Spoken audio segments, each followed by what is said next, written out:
আজকে আমাদের রেসিপি হচ্ছে হায়দ্রাবাদি স্টাইলের বিরিয়ানি।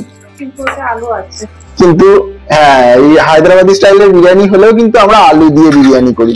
আর হায়দ্রাবাদি বিরিয়ানির মেন ইনগ্রেডিয়েন্ট হচ্ছে পুদিনা আর ধনেপাতা। এই পুদিনা আর ধনেপাতা মিশিয়ে দেওয়া হলো একদম মাংসের সাথে। ফলে কি হবে, মাংসের সাথে পুদিনা ধনেপাতার এসেন্সটা একদম মিশে থাকবে। আর নিচে মাংস আছে, তার উপরে চাল দেওয়া হবে। তো এই পুদিনা ধনেপাতার এসেন্সটা গোটা চালের মধ্যে ছড়িয়ে যাবে। দই দেওয়ার পরে এটা ভালো করে মাখিয়ে নেওয়া হবে। আর হায়দ্রাবাদি বিরিয়ানি একটু ঝাল হয়, তো সেই জন্য কাঁচা লঙ্কা দিয়ে দেওয়া হয়েছে। এবার শুরু হচ্ছে আজকের এক্সপেরিমেন্ট। আজকে আমরা হায়দ্রাবাদি বিরিয়ানি মশলা পাউডার কেনার জায়গায় ভুল করে একটা ইন্ডিয়া গেটের ক্লাসিক হায়দ্রাবাদি বিরিয়ানি মশলা কিনেছি, মানে ভুল করে কিনে ফেলেছি। যেটার মধ্যে একটা গ্রেভি মশলা আছে, একটা ড্রাই মশলা আছে। আমি পরে যেটা দেখলাম, হ্যাঁ সেটাই মোটামুটি। এইটা হচ্ছে গ্রেভি মশলা আর এটা হচ্ছে ড্রাই মশলা। তো ইনস্ট্রাকশনে যেটা লেখা আছে সেটা হচ্ছে গ্রেভি মশলাটা দিয়ে মাংসটা রান্না করতে হবে। তো যাই হোক, মাংসটা আমাদের রান্না হয়ে গেছে, তো সেই জন্য আমরা গ্রেভি মশলাটা একটুখানি দেবো। ড্রাই মশলাটা ম্যাক্সিমাম দিয়ে আমরা রান্না করব। গ্রেভি মশলাটার গন্ধ টিপিক্যাল হায়দ্রাবাদি মশলার মতো। তো দেখা যাক ভালো হয় না মন্দ হয় পরে দেখা যাবে, কিন্তু গন্ধটা একদম অথেন্টিক হায়দ্রাবাদি বিরিয়ানিতে যে গন্ধ থাকে সেই গন্ধ। এটা হচ্ছে গুঁড়ো মশলাটা। গুঁড়ো মশলাটা গন্ধটা একটু শুকি। হ্যাঁ, গুঁড়ো মশলাটারও গন্ধ বিরিয়ানি মশলার মতোই, কিন্তু ওই হায়দ্রাবাদি এসেন্স আছে। হ্যাঁ, আর দেখতেও সেটা বুঝতে পারছি, হায়দ্রাবাদি এসেন্স যেমন থাকে সেইভাবে আছে আর।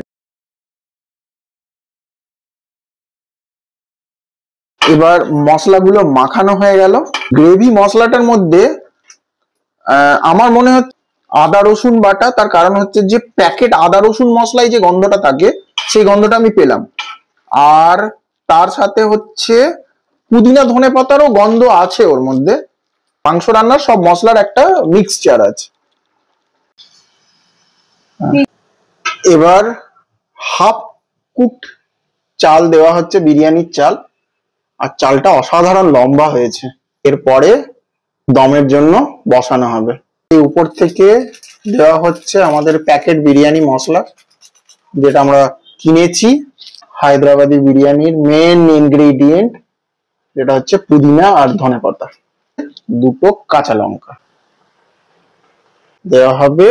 1 চামচ ঘরের তৈরি ঘি, শুধু 1 চামচ ঘি। এই বিরিয়ানির মশলা রেডি। এই ঢাকনা বন্ধ হয়ে গেল। এবার বিরিয়ানিটাকে দম দেওয়া হবে। বিরিয়ানি রেডি হয়ে গেছে, ঢাকনা খোলার পালা। ভাপ উঠছে বিরিয়ানি থেকে, একদম হায়দ্রাবাদি এসেন্স, পুদিনা ধনেপাতার গন্ধ, আর দেখেও খুব সুন্দর লাগছে। এবার পরিবেশন করা হোক। গরম বিরিয়ানি একদম এই মাত্র হাঁড়ি খোলা হয়েছে। আমাদের বিরিয়ানি রেডি। আর হায়দ্রাবাদি বিরিয়ানিতে চিকেন আর পুদিনা ধনেপাতার এসেন্সের সাথে আমাদের কিন্তু কলকাতা স্টাইলের আলু দেওয়া আছে। এবার চিকেনটা অসাধারণ সিদ্ধ হয়েছে। হায়দ্রাবাদি বিরিয়ানি যেহেতু একটু স্পাইসি হয়, তাই কাঁচা লঙ্কাটাও বিরিয়ানিতে খুব সুন্দরভাবে স্পাইসটা অ্যাড করেছে।